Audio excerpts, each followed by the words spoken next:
Today we're going back in memory lane and going to check out the Z690 motherboard in terms of budget. First the price point, and then we're going to check performance, and well, you can still use it on 13th gen processors from Intel Core. Now this board is quite interesting because it is packed quite a lot and it can give you quite nice performance, but we'll get to the benchmarks part later on with 12900K and 12600K. Now right here we have, I would say, minimalistic design on the motherboard, and of course we're going to go into design first. We have quite solid build quality, and also when we take into consideration the price point, it's fairly solid. We have 3x16 slots. The first one is Gen 5, the LGA 1700, and of course you already know the chipset Z690. The cool thing, we have 4 M.2 slots, which first one actually has a passive heatsink. The form factor is ATX. We have 6 SATA 3 ports. Maximum that this board supports is 128 GB up to 6400 MHz XMP enabled.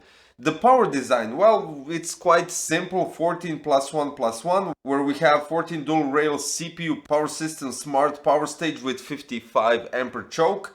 Then we have one phase which is for aux power and the other one is for GT power.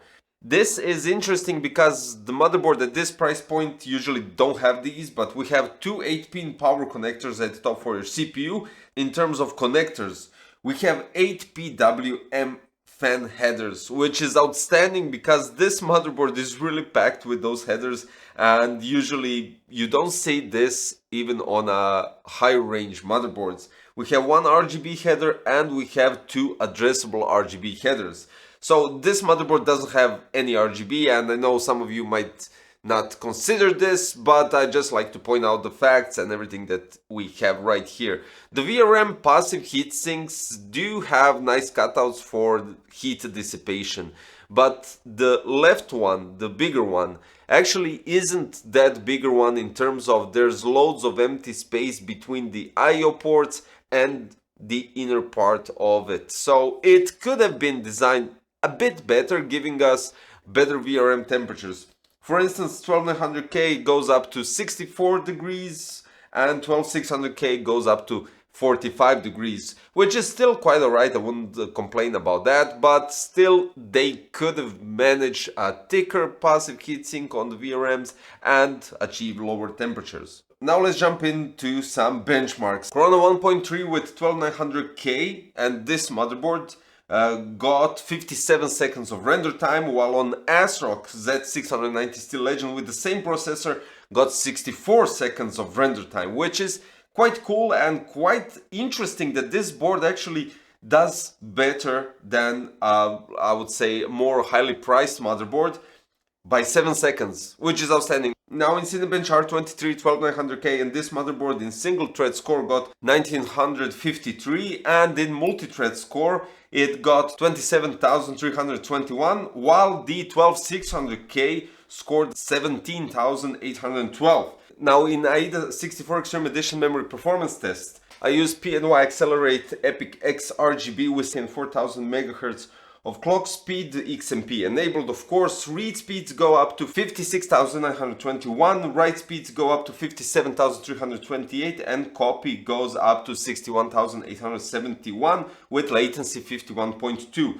So basically, what can I say? I mean, the results are here. And it's quite interesting that this board actually competes with higher priced motherboards and still delivers. The only thing that it lacks is some sort of an aggressive design and more passive heatsinks on other M.2 slots, right? And it can still support 13th generation of Intel Core processors, so you're good to go. I don't know if in your stores you have an updated version of this motherboard to support 13th generation processors, but still, you know, you can update the BIOS, and quite nice to have this kind of board in the budget category, but still great performance and loads of connections. Now when we're talking about the IO ports, we have a flash BIOS button, we have two USB 2.0 and a PS2 for mouse and keyboard, then we have DisplayPort and HDMI, additional two USB 2.0, two USB 3.2 generation 1 5 gigabits per second type A, then 2.5G LAN, USB 3.2 generation 2 10 gigabits per second type A, then USB 3.2 generation 2 times 2 20 gigabits per second type C, line in, line out, microphone, RS out, CS out, and SS out. It supports 4K 60 Hz with the HDMI 2.1 and DisplayPort 1.2, which requires processor graphics on both. Logical, right? So the motherboard actually performs outstanding, and for the price point, if you're deciding to go with 13th generation of processors and still want to keep the older version like DDR4 and stuff like that, this might be a nice ideal budget solution for you guys. And comparing to other Z690 and the price point, unless you're looking for some more visual aspects, I think this board actually does perform quite well in the price point. And even above, I would say even above. So something a bit, let's say, older, but still relevant to the current generation of processors, which can be used quite nicely. The link is below for the MSI PRO Z690-A DDR4, and that's all there is to it. Hope you liked the video. Don't forget to click the subscribe button and stay on the channel for future content coming quite shortly. Thank you for watching. See you next time, guys. Bye bye.